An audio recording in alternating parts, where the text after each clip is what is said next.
Time to get inspired and improve your yoga knowledge in English.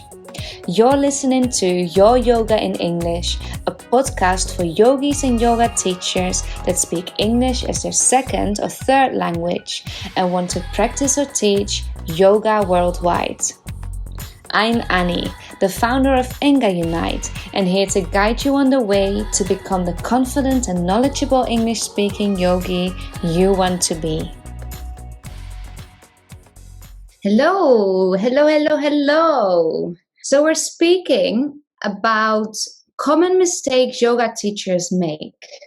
Have you got any idea what these are? Common mistakes yoga teachers make. And I'm really excited about our chat today because this is something that we speak a lot about in our Facebook group, but also during the challenge last week, and something that we are working on during our workshop series, which is starting next week. In this workshop series, we're going to work with yoga teachers that are looking to improve their yoga teaching skills in English, learn how to cue, how to write a sequence that's effective, how to theme these sequences or yoga classes, but also how to structure your own offerings like a workshop, a class schedule, or a ritual in English. But today, speaking about 5 common mistakes. Let's first speak about mistakes, because as you know, we can only learn and improve from making mistakes. We need to have experience making mistakes to actually become better at a skill, whether you're a yoga teacher or learning any skill. Mistakes are necessary. And to be honest with you, I really think that mistakes are the best way to learn. Because only this way you know when you're doing something wrong or when something can be improved or developed better. So this chat, we're not only going to speak about mistakes, but also analyze them, what they are good for, and speak about techniques on how to overcome them, how to prevent them, and how to use language that's more accurate and effective in your yoga classes. The mistakes I'm going to speak about are mistakes I have made myself, and I see many yoga teachers make all the time, even if they are very experienced. So it doesn't really matter how much experience you have. But I do think that with self-practice, analyzing these mistakes, working on these mistakes or fixing these mistakes, we can become more compassionate and more effective yoga teachers. As I said at the start already, in our workshop series that starts next week, we're going to speak about these and learn more about these and go into way more depth. But today, I want to create awareness around these mistakes, analyze these mistakes, and maybe even start thinking for yourself, or maybe watch videos of yourself teaching to see if you do these things too. All right. So, what really is a mistake? In yoga, it's very difficult to say what really is a mistake or what is maybe preference or a style or maybe your education. There are so many different lineages and there are different beliefs, there are mixed combinations of styles, and it's really difficult to say this is right and that is wrong. With anything in life, really, we can't say this is completely wrong or this is completely right. Because we only know as much as we have learned until now, how much we have experienced until now. And I also want to point out that mistakes are not always what we think they are. As I said already, even the most experienced yoga teachers still make mistakes, and we keep learning every day. Every day there's new things.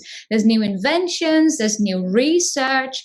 There are other teachers that have found out something new that maybe in the past this was a way to do it. And right now you can't do it this way anymore. Sometimes it's maybe inaccurate or it's non-inclusive, or research has proven that this is actually very damaging. So there's different ways to actually look at these mistakes and not even to criticize yourself, but also feel for yourself if this is a mistake in your experience. We can't know everything. Now we know things that we didn't know 20 years ago, and next week we will know things that we don't know right now.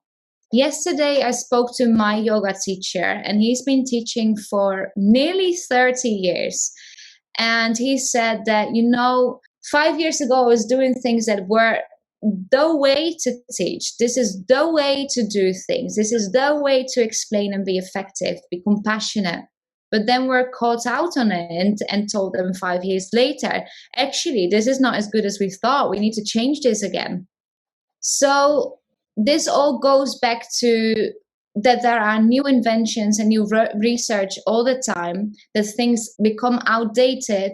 We have to take the responsibility to stay informed and educate ourselves.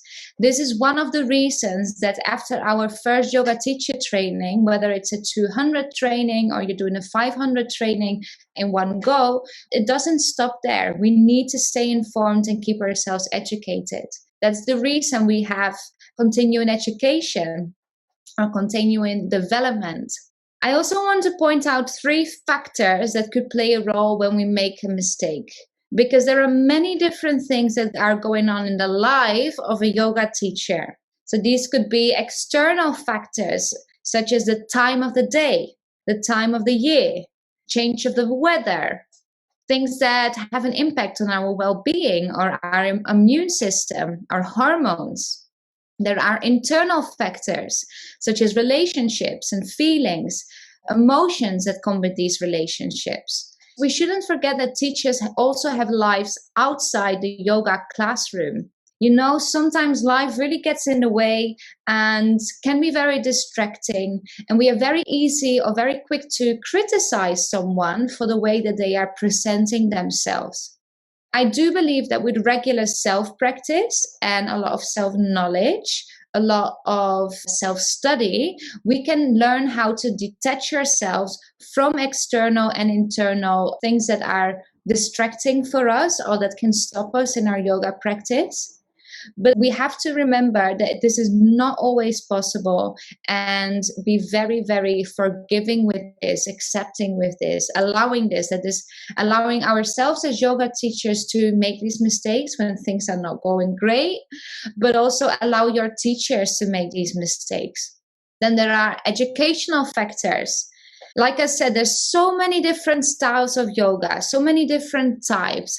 There's different schools, and we should be really open-minded to not disapprove too quickly. If you come from an Ashtanga background, it might be that you don't agree with the things that are being taught in a Hatha or Vinyasa type of school or training, and the other way around. So someone might be studying a particular thing and just goes with the knowledge that they have gained in their training from their teachers. And another person has trained with another trainer and goes with that knowledge, with that training. It doesn't mean that one is bad or one is amazing. It doesn't mean that one is right and the other one is wrong. It's just different takes on it, different types of education, different beliefs, and different styles. We shouldn't forget there's different styles. A good example of this as well, when we speak about an educational factor that could be seen as a mistake. When we are going through educational programs and we criticize someone or make a mistake, for example, someone might be studying or really getting into restorative yoga. They are teaching a vinyasa class or a hatha class, and they are using more props than they normally would.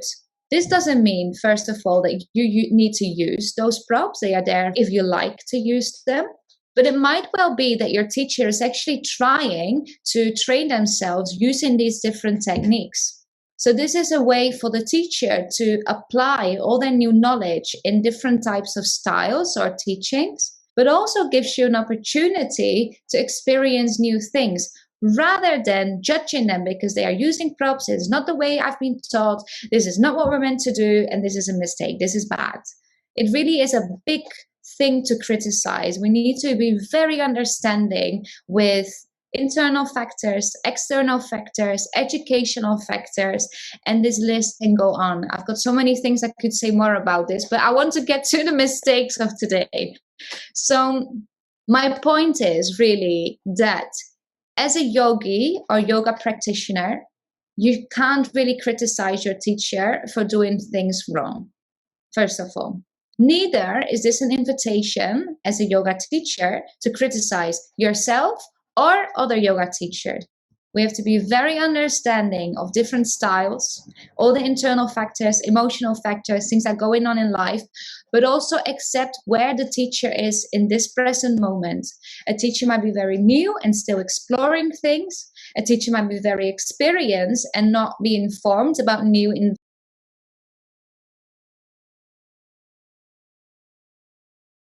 might be coming from a different background. So really, really take these things into account when you criticize someone. And this goes for everything in life, not only yoga teachers, anything in life, anytime you feel like you have to criticize someone. So this chat is not to criticize, it's only to create awareness and analyze. If you're a yoga teacher, analyze your teaching style and maybe improve the things that could be better or more effective. As mentioned, all of these things that we're going to speak about, the mistakes, but also teaching training, continuing education, continuing personal and professional development, are things that we're going to speak about in our workshop series starting next week. But just so you know that this is an introduction of things that we will speak about in the future here on Instagram and on Facebook and on the podcast, but also give you an idea of what is going to be included. So I've explained everything about mistakes and how to look at them, how to not criticize people. Today, I want to point out 5 very common mistakes that are very practical mistakes that we make in our yoga classes. And with practical mistakes, I mean things that you might be able to improve in your teaching style. When you're teaching a group, online, offline, in person, whoever you're teaching, things that you say in your yoga class. All right. Starting with number 1, using passive language. So for those that are studying or have studied English before, you know that the passive in English is formed by the verb to be and the past participle. For example, the book was put on the table, or the book has been put on the table. They explain an action that was done to an object. The action has been performed by who, we don't know necessarily, to an object. In yoga, in your classes, this could sound or look like coming to eagle pose. The right leg is hooked or tucked or twisted under the left leg. Or standing in Tadasana, the arms are lifted up to the ceiling.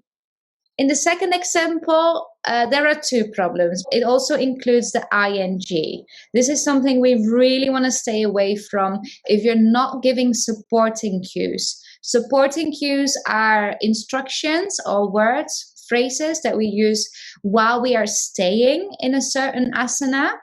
But if we are actually giving cues to have students perform an action, we want to make these phrases, instructions, actionable. So in our 10 tips for multilingual yoga teachers, we actually spoke about ing and using non-continuous or state verbs in our classes. If you are interested in the 10 tips for multilingual yoga teachers, you can go to engaunite.com/10 tips for multilingual yoga teachers. And the 10 is literally 10. But today I want to focus on the passive.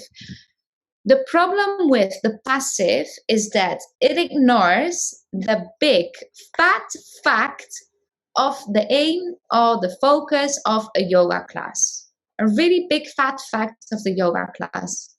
Because why we are in a yoga class is to become present, to gain more presence, or to be in the present moment. Passive language isn't present. Passive language makes it more complex. But it also takes away the focus on the action because the arms are lifted or the right leg is tucked under the left. There is no action. There is no action to perform for your students.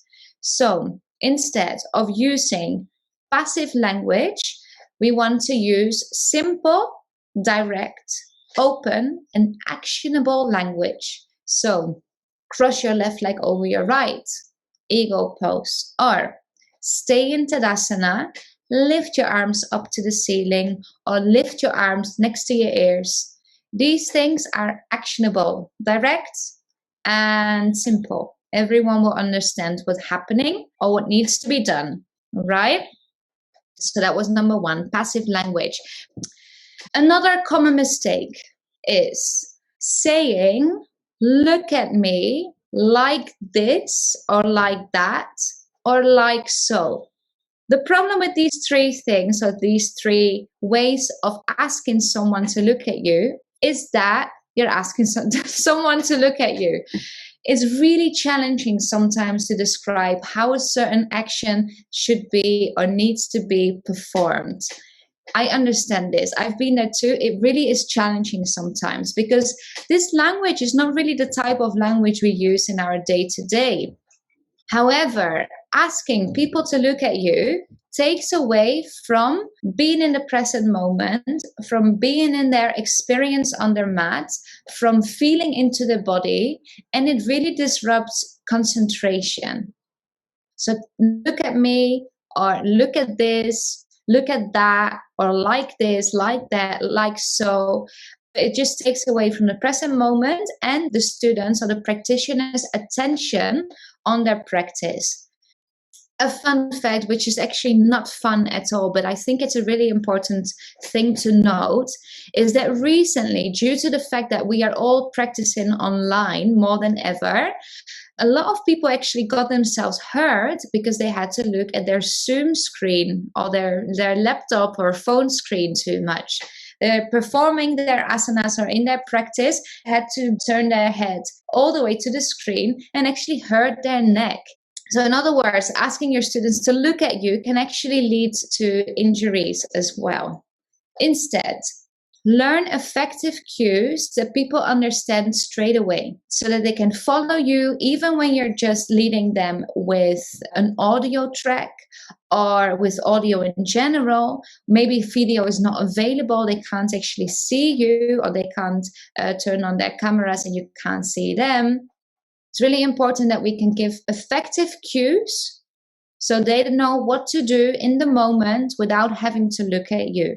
So number one, passive language. Number two, number two, look at me, look at this, or look at that, or like so. Make it very actionable and make it very effective so people understand without having to look at you.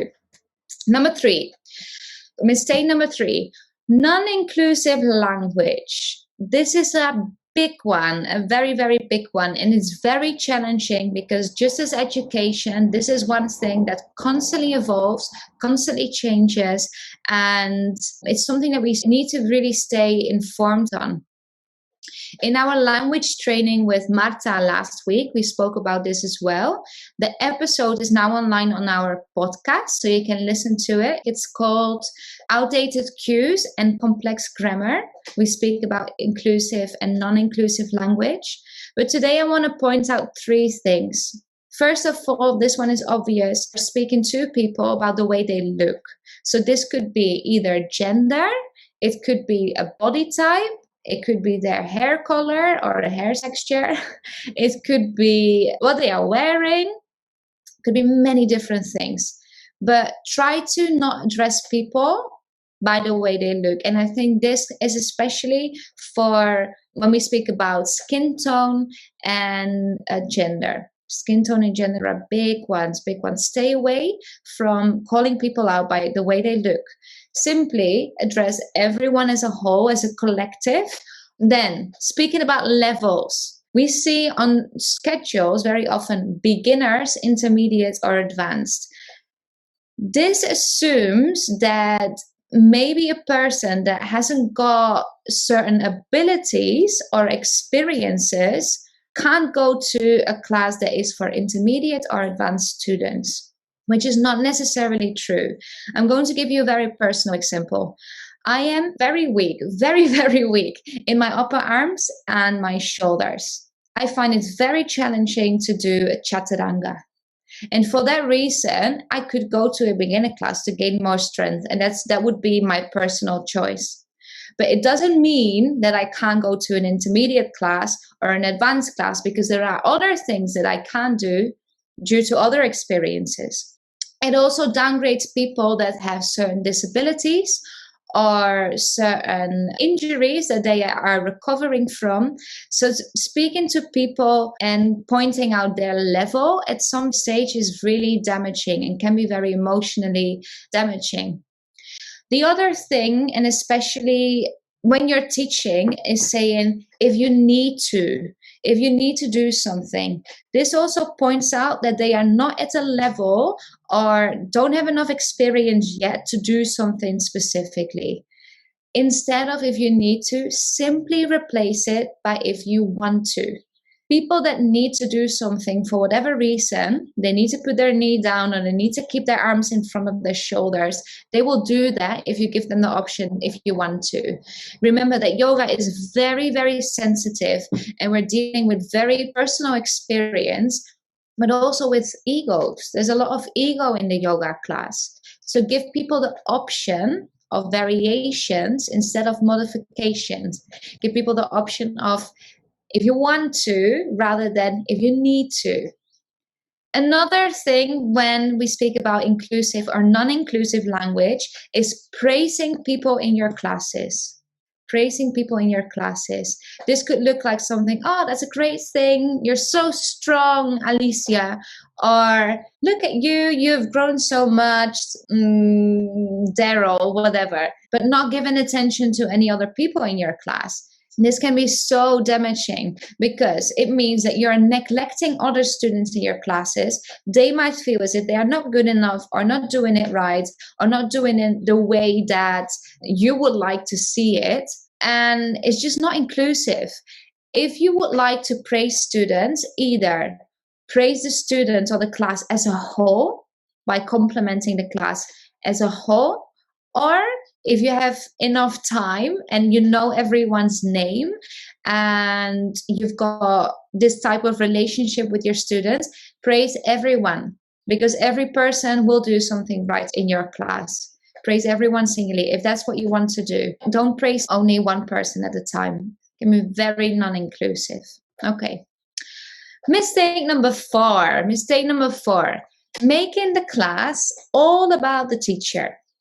This is not to criticize at all, but see if you can recognize yourself in any of the following questions. Who are you teaching? Are you teaching yourself or your students? What does teaching mean?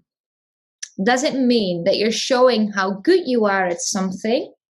How much knowledge you have about something? Does it mean that you need to prove how much knowledge and experience you have, or that you have got what it takes to teach yoga? Or is your class about the students? Listening to their needs, their desires, their personal stories. Is it about serving your students and meeting them where they are at right now and create and design an experience that serves them so that they can explore their body, their mind for themselves. They can explore their own yoga journey. When I speak about making the class all about the teacher, this is not because they are egocentric, but very often teachers are worried about how they come across. If they know the right words, if they're doing the asanas right, if everyone likes them enough to come back to the next class, if they're doing whatever the students want from them and how they look at them, if they're looking right, if they're doing the asanas in the most amazing way. And this actually really makes you self-absorbed. It makes you feel or think a lot about the way that you present yourself. Again, this is not egocentric, but very often an insecurity or coming from limiting beliefs. So if you feel that if you're going to your class, you're really busy thinking about how you come across or how people see you or how people perceive you, try to change the story. Try to change it around. Turn the story towards your students. A few things that you can do when you find yourself in a situation like this. And I mentioned at the start, all of these things I have done myself too. They are very common. So don't criticize yourself if you recognize yourself this way, but really see it as an opportunity to analyze your teaching style, your teaching skills, and learn from these things. Things that you can do to turn around the story. So instead we look at ourselves or are very busy thinking of how we come across, focus on your students. Arrive to your class 15 minutes early, move your body, revise your sequence, get your playlist ready, make sure it's not on shuffle. Greet your students, ask them how they are doing, ask them about what's going on in their lives, how they are feeling in this moment. And think about what they need from you right now. How can you serve them? What is something that you need when you go to a yoga class, or you needed when you were starting yoga? What is something that you can offer to your students right now? Maybe you can think of a quote or an affirmation, something that has helped you a lot in the past, or maybe even yesterday, and that you can now share with them. This doesn't take away the focus on you, but it also will help you to lead more compassionate classes. So, number 1 was passive language. Number 2, look at me or look at that. Non-inclusive language. Number 3, making the class all about the teacher. And the last one, apologizing too much. Apologizing is a big, big, big thing. So a lot of teachers apologize when they do something wrong. For example, mixing up left and right, mixing up directions, maybe forgetting words, forgetting cues, forgetting the name of an asana. Sometimes people leave out the left or the right side in a vinyasa class, for example. But I want you to remember, it's okay to make mistakes. It's okay to forget something. It really is okay to mess up sometimes. You're human after all. It's definitely okay. In none of these cases of the examples I mentioned, so forgetting a cue, forgetting an asana name, or forgetting something in general, or simply making a mistake mixing up left and right, no one got hurt, no one got damaged, no one got bullied or ignored. These are things that happen. We don't have to apologize for them. So please stop saying, I'm sorry. Stop saying, I'm sorry. If you want to apologize, use excuse me. Excuse me is a really nice way to acknowledge your mistake, but also carry on. Don't make it a big deal. Saying I'm sorry can mean that you did something terrible. You did something that was really damaging or that completely messed up the sequence. It completely messed up their experience. It can also mean that your students think less of you, or they think that you don't know what you're doing, or they think that you've got very little experience and maybe this person doesn't really know how to teach yet. Which is not true, at all. Everyone is worthy of teaching yoga, and it takes time and practice. And with time and practice, also with self-practice, you will make less mistakes. But if you do make mistakes, I make mistakes, my teachers make mistakes, everyone I know makes mistakes, so why can't you? So if you do make mistakes, simply excuse yourself and move on. You can laugh, you can make a joke about it, but carry on. The world didn't end there. Also, important, if you made a mistake and someone got offended or hurt, it was very serious. In this case, we have to apologize. We have to apologize from the heart and just be sincere about it. There's nothing worse than actually causing damage, whether it's physically or emotionally, and not apologizing for that. But these things don't happen very often, I believe. And in the case that I'm speaking about, mistakes that we make in our cueing are not really things you need to apologize for. So say excuse me instead, laugh and move on. Okay, Many things we mentioned today. Many things that came up in this chat today. If you have questions, anyone, if you have questions, send me a private message or send a comment here below. I've got a weekly Q&A to answer questions about anything related to teaching yoga, learning yoga vocabulary, learning yoga cues, anything that has to do with it. So please send them in and I can answer them tomorrow. And also, if you like this topic and you would like to improve your teaching style and your teaching skills, your teaching techniques, our workshop series starts next week. And until Saturday, we have a 25% discount. So on this workshop series, you will learn how to cue more effectively. You will get cue formulas and techniques to make your cues more direct, simpler, and easier to digest so people don't have to look at you anymore. You will learn how to theme a class and how to find inspiration around you that you can use for your classes. You will learn how to sequence effectively and confidently, because a lot of teaching practices as well. And you will learn how to structure your own offerings. So this means maybe a workshop, a retreat, or a class schedule, a ritual. You will learn how to structure your own offerings. So if you're interested in this workshop series, have a look on our website. So that's engaunite.com, and you will find Teach Yoga in English workshop series. It's starting next week, and remember, only until Saturday, so 2 days from today, we've got a 25% discount. So if you're interested, take advantage of this. And if you have questions, obviously let me know as well. That's what I'm here for. And I just I hope that I can help you to gain more confidence, teach more effectively, and fill up your own classes, whether it's on Zoom or whether it's in a studio, wherever you're teaching.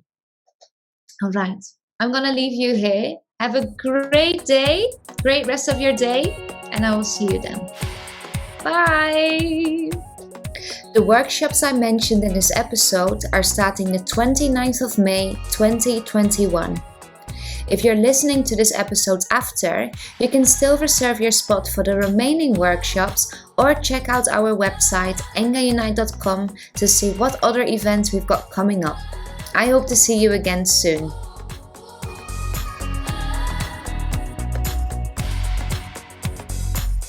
You listen to Your Yoga in English, brought to you by Enga Unite, a unique online learning platform for non-native English-speaking yogis and yoga teachers. If you feel inspired and liked what you learned today, don't forget to subscribe, leave us a review, and follow us at Enga Unite and become a member of our online community, Your Yoga in English, on Facebook. Practice, rest, repeat, and all will come.